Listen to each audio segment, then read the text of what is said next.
Hi అండి, ఎలా ఉన్నారు? నేను మీ నాగమల్లేశ్వర్ని. నేను ఈరోజు మీతో ఒక మెమరబుల్ మూమెంట్ని అయితే షేర్ చేసుకోవాలనుకుంటున్నాను. నేను హెట్రో ల్యాబ్స్లో కెమిస్ట్గా వర్క్ చేశాను. అప్పుడు ఎఫ్డిఏ ఆడిట్ అనేది జరిగింది. దానికోసం నేను చేసిన డాక్యుమెంట్ని వెరిఫికేషన్కి అయితే ఇచ్చారు. ఆ వెరిఫికేషన్లో ఆడిటరు నన్ను కొన్ని క్వశ్చన్స్ అయితే అడగడం జరిగింది.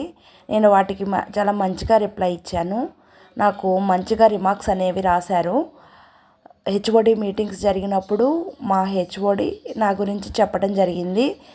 దానికోసం నాకు 20,000 అనేది పెర్ఫార్మెన్స్ బోనస్గా ఇవ్వడం జరిగింది. దీనిని నా లైఫ్లో చాలా మెమరబుల్ మూమెంట్గా అయితే నేను గుర్తు చేసుకుంటూ ఉంటాను. ఇలాంటి మెమరబుల్ మూమెంట్స్ మీ లైఫ్లో ఏమన్నా ఉంటే నాతో అయితే షేర్ చేసుకోండి. నా ఛానల్ని సబ్స్క్రైబ్ చేయండి. Thank you.